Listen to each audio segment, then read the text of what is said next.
Well, it's Wednesday, and you all know what that means. Well, in WWE Evolve, we're going to feature of some interesting matches, of course. As you know, the Mock Squad continue with their shenanigans, but this time, we're going to see if this tag team can in fact put them in their place. Then we have, of course, a women's match.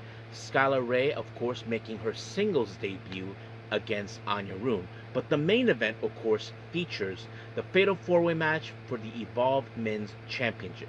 The real question is, can Harlem Lewis defend his belt against three others, or will he lose it to one of these competitors, such as Tristan Angels, Aaron Rourke, or Max Abrams? So we'll see how that rolls up.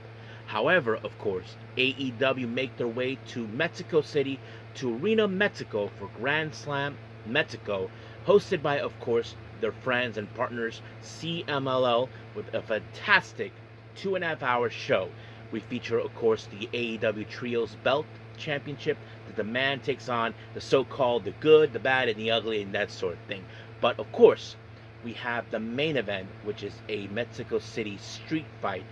Will Ospreay takes on his former teammate and former friend, Mark Davis. So we'll see how things go on. I have to say, the entire show was fantastic. So we'll see how things roll up from there. And then, of course, as always, we'll wrap up our episode, as usual, with some news updates. Give you guys updates on what's been happening in the world of wrestling, such as what events the promotions are thrown out, who's booked, what matches are set, including developments that are happening in the world of wrestling as we speak. So, let's get ready with another episode of the Deleted Wrestle Zone.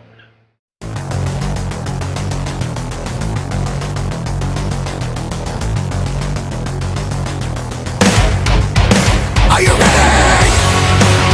Get up, get up! Get up, get up!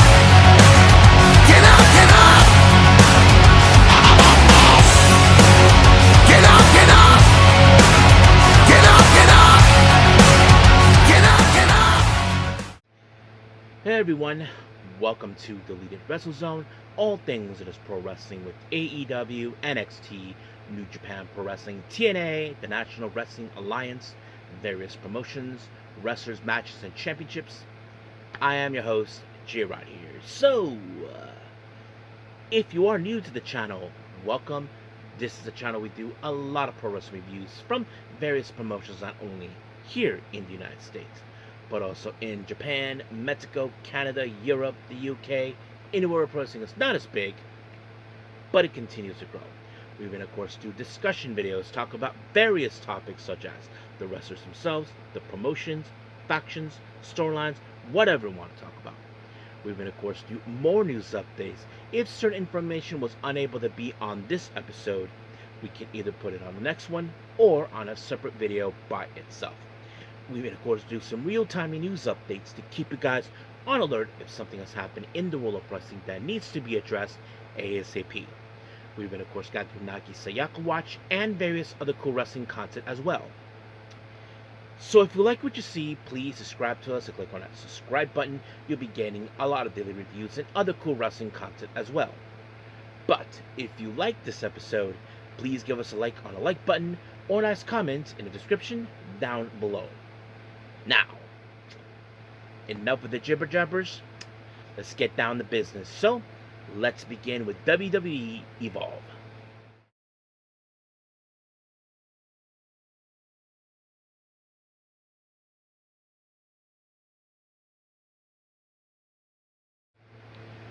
Alright, WWE Evolve. Now, we'd see a bit of a vignette for the upcoming main event, the Fatal 4-Way for the Evolve Men's Championship. So as you know, Harlem Lewis is the newest champion who recently won this title from Aaron Rourke. But however, Aaron Rourke is determined to win that belt back. But however, the two other competitors that want to reclaim it, Tristan Angels, who as you know has been nothing more than annoying, going out saying that he is the true essence of what a real champion should look like. And then there's Max Abrams of the Mock Squad, who decided to make a mockery of Evolve by, of course, making fun and causing so much trouble for Evolve, claims that he's deserved it even more. However, of course, Form and Thatcher decided to make this a fatal 4-way, so we'll see how things roll up in the main event.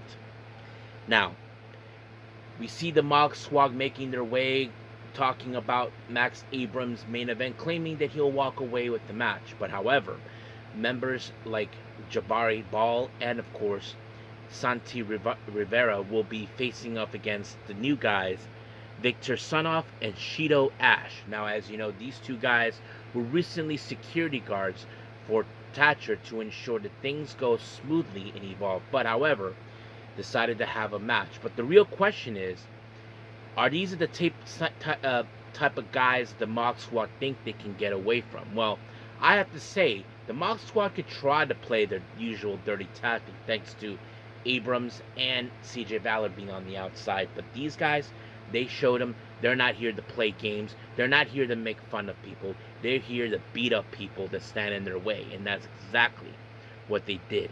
And Zonoff was the one who put away Rivari with a somewhat of a German suplex, and just like that, 1, 2, 3, it was over. And of course, the Mog Squad cannot believe they lost embarrassingly, but however, things got even worse for them. Apparently, Foreman Thatcher told Max Abram that everybody in the Mog Squad are officially banned from ringside at the main event, which of course did not like it because Max Abram relies on his goon squad in order to win the match. Well, let's see how things roll up from there from them.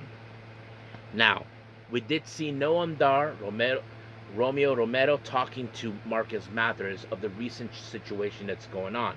However, of course, Itzgal goes out once again, decided to stick his nose where it doesn't belong. So, of course, things going to go out of the way until Cappuccino Jones decided that he was going to deal with him. But, of course, Jones and Mathers talk about the much recent development that happened, what's going on with the ID Guys 1.0. So, as you can see, some things have been going around.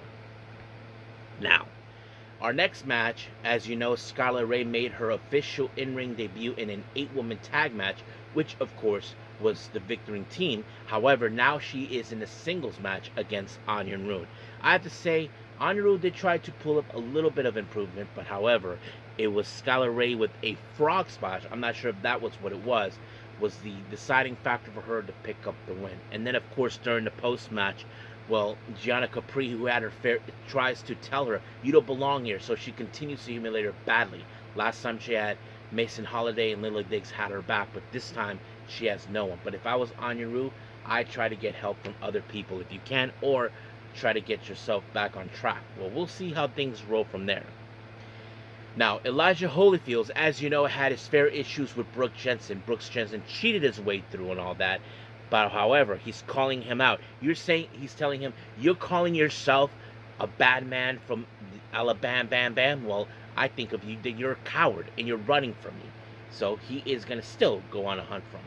Now, if I was Brooks Jensen, I would be taking offense of someone like him calling me a coward.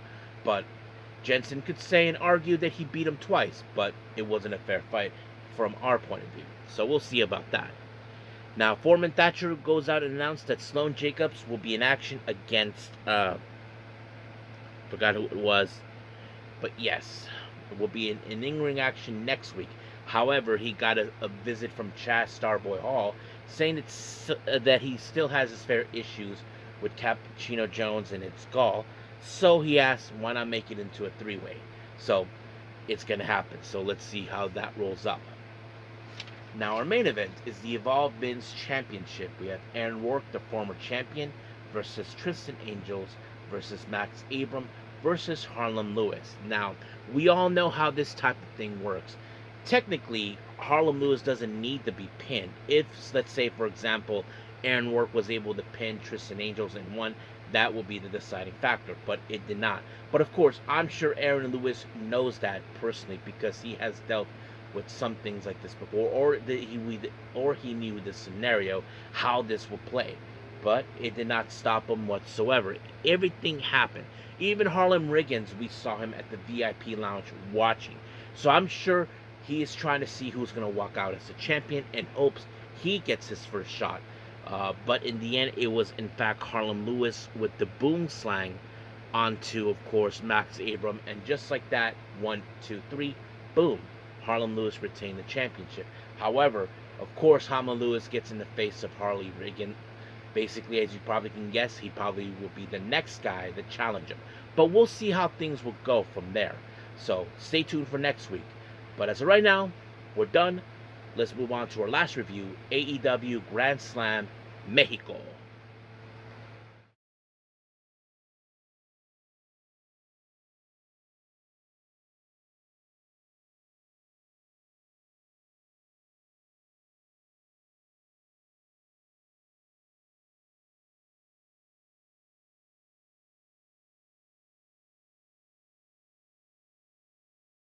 Now, normally I don't do this, but I would say it anyway because Arriba Mexico, cabrones! That's right.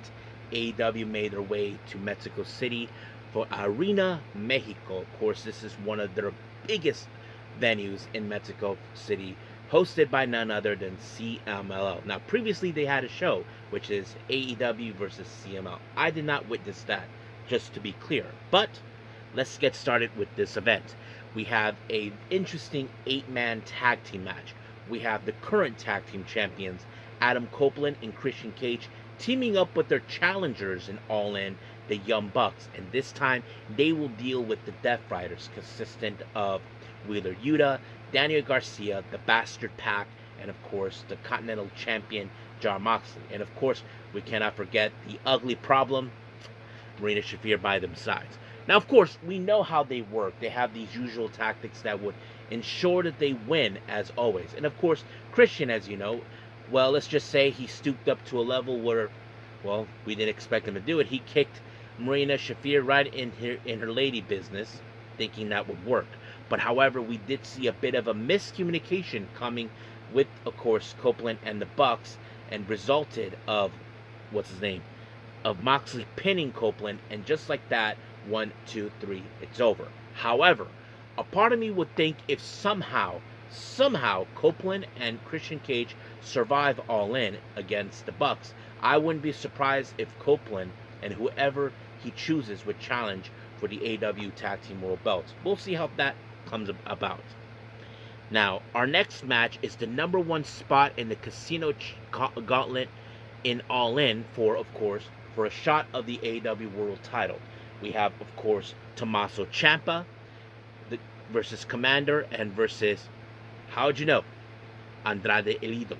Obviously, we have seen the aggressive side of Tommaso Ciampa, but it seems like more people were rooting for either Commander or Andrade. But I like to say, from the reaction, Andrade may be the homegrown. Remember, Andrade originally is from CML before he made his way to WWE and AEW. So he probably is the homegrown guy, except for Commander. Commander does have a great reception, but he's not part of the system that created him, of course. But it was a pretty good match, not gonna lie. But it was, of course, Andrade who defeated Commander by applying the DM, and just like that, 1, 2, 3, it was over. However, of course, during the post-match, as you know, he announces that he'll be taking the number 1 spot and hopefully win the AEW World Title. Of course, that's his it. He said he's not going to win. If he does and wins it, he's not going to win it for himself. He's winning it for his people, his fans who are right there in all of Mexico. However, all of a sudden we hear the song MJF. So MJF just showed up out of nowhere and attacked them with the Triple B Championship that was retired, but also regained what was taken from him, which was the Dynamite Diamond ring that was taken from Will Ospreay. And then he goes out of his way, as you know, saying that he is the real champion, saying that if it wasn't for Ospreay for interfering, he still would have gone to All In. So he's calling Kenny Omega a fraud, saying that he was not even close in winning. But it is what it is. But however, as you know, he just announced that he will be challenging for the number 2 spot in Casino Gauntlet and All In. And of course, the one person he does not want for the AEW World Title to be in his possession is Andrade. So he'll make sure that would never happen. So we'll see when that day comes about. Now, our next match, we have the Divine Dominion, or the current AEW Women's World Tag Team Champions, Megan Bain and Lena Cross. They team up with this year's winner of the women's Owen Hart tournament, Mercedes Moné. They take on, of course, the Brawling Birds and the current AEW Women's World Champion Willow Nightingale. Now, obviously, we all know that the Brawling Birds have been chasing the Divine Dominion for a hot shot of the AEW World Tag Team Championships. But as for Mercedes, her goal is to win the AEW Women's World Championship, and that's been the whole thing. So that's what the whole thing. This is the momentum as we head for All In. But in the end, once again, Willow Nightingale got the number of Willow Nightingale got the number of Mercedes Moné when she put her in the backslide, and just like that, 1, 2, 3, it was over. However, during the post-match, it was announced that the Brawling Birds will have an opportunity for the AEW Women's World Tag Team belt at All In. And I'm sure the Divine Dominion are well prepared. They're hoping that they are not going to be the ones to defeat them. Well, we'll just have to wait and see when that happens. Now, our next match is for the AEW International Championship. Kyle Fletcher faces off against, of course, Mike Bailey. Now, remember, Mike Bailey won the contract at Redemption in Montreal, which is his hometown. And now he calls a shot for this one. And I have to say, it was an impressive matchup. I mean, this is one of those moments where you thought Speedball had this match won. Fletcher had this match won. That corner. That was going on. But of course, Don Callis was right there. If I was Mike Bailey, I would keep my eye out. But luckily, that fruitcake did not even interfere anyway. But it was Kyle Fletcher with the turnbuckle brainbuster. And just like that, 1, 2, 3, he retained the belt. However, of course, the other members of the so-called non-Fale family showed up. We have Kevin Knight, Kaguchika Okada, and Hechicero. They take on Místico, and of course, Esteem. Me Muero by La Quinta Estación was performing. You can hear the fans going on. And then, of course, Corazón de León, Chris Jericho showed up playing Judas, and everybody was singing. While those songs were getting around, guess who was getting annoyed by the whole thing? Well, that's right, Okada is like, I don't want to hear this. Why do I have to hear this crap? So that's what it was going on throughout the entire time. I thought it was hilarious.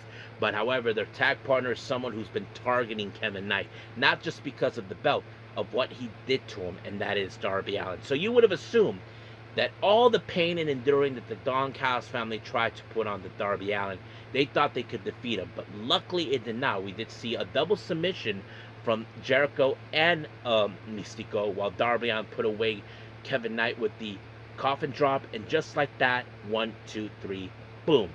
Adios, amigos. Now, our next match is Chris Statlander versus Persephone. Now, as you all know, these two ladies did have their issues recently in the survival of the fittest for the vacancy of the TBS Championship. Persephone was the one that cost Chris Statlander the title. But not to mention, Thunder Rosa was there, as you all may have heard, that she defeated Persephone for the Mexican National Women's title, and she was there to support Chris Statlander. But however, Persephone, of course, got in her face and took her out. And then later, Chris Statlander wiped out both Persephone and the ref. But when she thought she had this match won, well, out of nowhere, the former TBS champion Hikaru Shida showed up, costing her the match, allowing for Persephone to pick up the win. 1, 2, 3, it was done. And then, of course, you know, Persephone was telling Thunder Rosa that she owns her. Well, we'll see what happens. Then we did see Hyann and Maya World come out to help out Chris Statlander after what she's been going through. Now, our next match is for the AEW World Trios Championship. Now, as you know, Hangman Page is no longer allowed, kept his word that he will not be competing for the AEW World Championship anymore, so he met up with Bandito and Brody King. Of course, Brody King thanked them for having his back. And then he thought, you know, why not the three of us team up? And of course called out the AEW World Trios Champion, the Demand, of course. But the Demand did not take this kindly, knowing too well that Hangman had the nerve to call them out. So that was the whole thing. Now, of course, we know how the Demand are. I mean, they like to cheat with their way through, but there are, of course, the big brutes, Tweedledee and Tweedledum, getting in the way too. But I thought it was a fantastic match, and not to mention, of course, the little mascot, Camelito, showed up, got in the way, and they tried to beat him up. But luckily, of course, a very interesting matchup. Bandito had, what's his name? Teo Leona right where he wanted him at 21 plex, but however, it was Hangman Page that kicked him right in the head, and then later he couldn't do the German suplex moment because Teo Leona, of course, stopped him until, of course, Hangman applied the buckshot lariat, and just like that, 1, 2, 3, boom! Brand new AEW World Trios Champion. So that is a fantastic matchup. Now, our main event is the Mexico City Street Fight, Will Ospreay versus Mark Davis. Now, as you all know, these guys were part of the United Empire, and not to mention friends of Will Ospreay. As you know, Mark Davis used to stay in his house back in the UK when they were doing a tour with RevPro and all that, and now they're mortal enemies. But not to mention, Mark Davis is determined to destroy Will Ospreay once and for all, thinking that this has to end, put him away once and for all. And of course, he was going to target the injured back, but we did see a little bit of the killer instinct by Will Ospreay, of course, that he learned from the Death Riders. But however, of course, we did see a tire being used, chairs, and then all of a sudden, of course, a barbed wire. But it was Will Ospreay that used the barbed wire, then applied the hidden blade, just like that. 1, 2, 3. Will Ospreay won the match. So that means now he can focus and all in. Now, if I was Will Ospreay, I wouldn't turn my back on anybody, knowing too well the Don Callis family will try to prevent him from ever winning. But we'll see. We'll see what happens next week. But as of right now, we're officially done with all reviews. Let's end this episode with some news updates.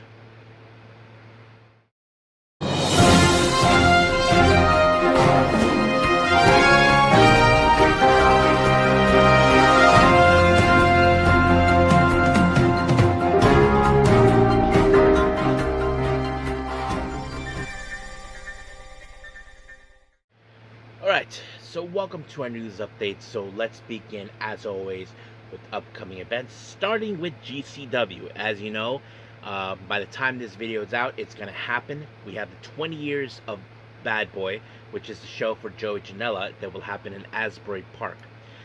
We have Gabby Forza taking on Hot Sauce Tracy Williams. And then, of course, as we jump into September on the 25th in Detroit, a brand new show has been announced called Rock Bottom. Now, there was a picture of Atticus Cogar. Now, I'm not sure if he's going to be involved, but I'll put that there anyway just in case if it does. So we'll see.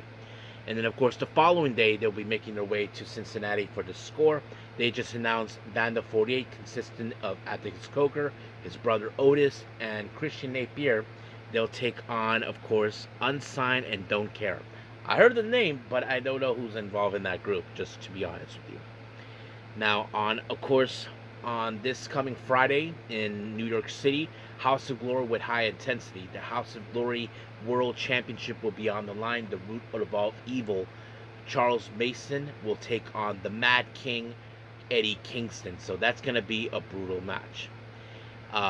Wrestling Revolver, as you know, will have their upcoming event in Daytona, Cage of Horrors, on the 15th of August. They just announced Leo Rush versus Junie Underwood. First time ever from what they announced. I thought it was pretty good. Now, we have the upcoming Kitsune Women's Wrestling Show at the end of the month on August 30th. They just announced Bryn Thorne will be involved. However, a match has been announced. Zara Zakher, who is a local wrestler here in San Diego, will team up with Dark Sheik, which is going to be awesome. They'll take on the combined forces of Yuki Kamifuku, which is her show, and Alexis Lee, who, as you know, these two ladies have fought and teamed before. So I thought it was a pretty good match. Now, we do have Jersey Championship Wrestling with Breakdown on the 6th of September at the Mecca at Richfield Park. Names have been mentioned. Charles Mason, who is the current Jersey Championship World Champion. Bustin' the Brain, the current GCW Tag Team Champions. We have Marcus Mathers and Kylie Alexa. So that's pretty much for that. I think we got more names. Yes. We have the upcoming produced show taking Volume 5 called Skodom that takes place on the 12th of October. I haven't yet reviewed the much recent shows, but I will do that in a special episode as we go. We have Carl Fredericks will be making his appearance, Nyla Rose, and of course Warhorse. That's pretty much it. So that's pretty much it for upcoming events. Now on to some developments. As you know, New Japan has a show down in New Zealand called Tamashi, which is mostly wrestlers from Australia and New Zealand, of course, being over there. They just announced a new championship has been introduced called the New Japan Tamashii Openweight Championship. The tournament will begin later on this month on the 4th in Otahuhu, Auckland, and then it'll be crowned. The champion will be crowned in early October on the 4th. So I can't wait to see what's going to happen. I don't watch this one, but I'll keep an eye out on this one.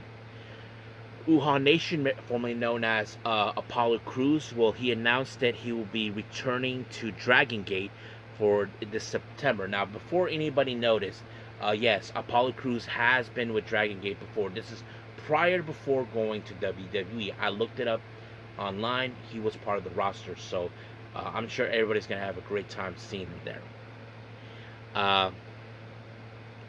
All Japan Pro Wrestling has announced that Atsushi Aoyagi, well, apparently he has suffered a left ACL injury, pulled from the much recent show that will come out, Zenitsuchi Junior Festival.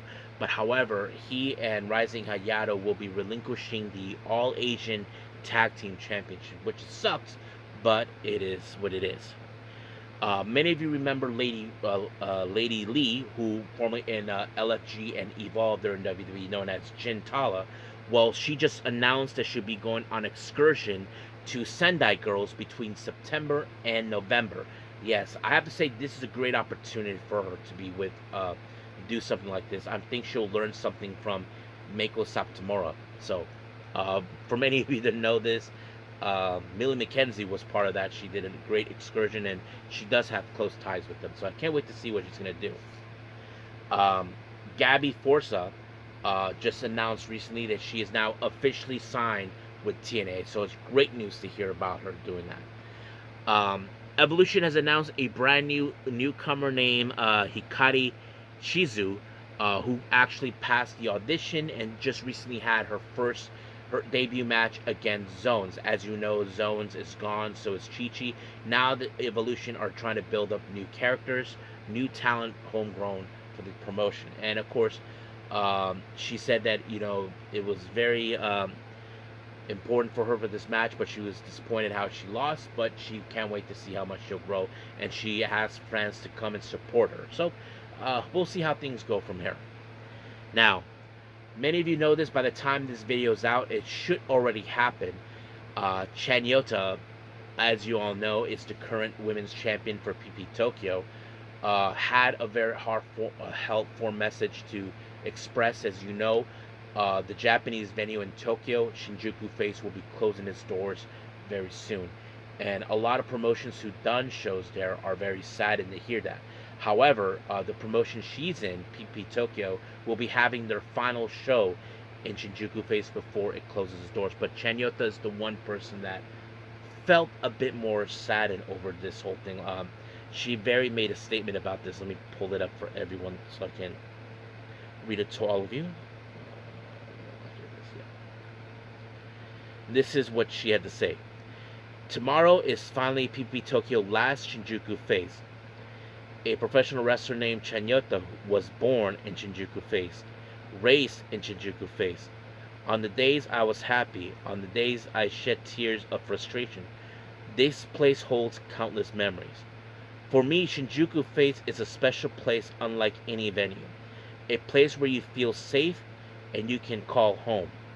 That's why the last PP Shinjuku FACE competition to stand in the ring, I want to fight with all my heart.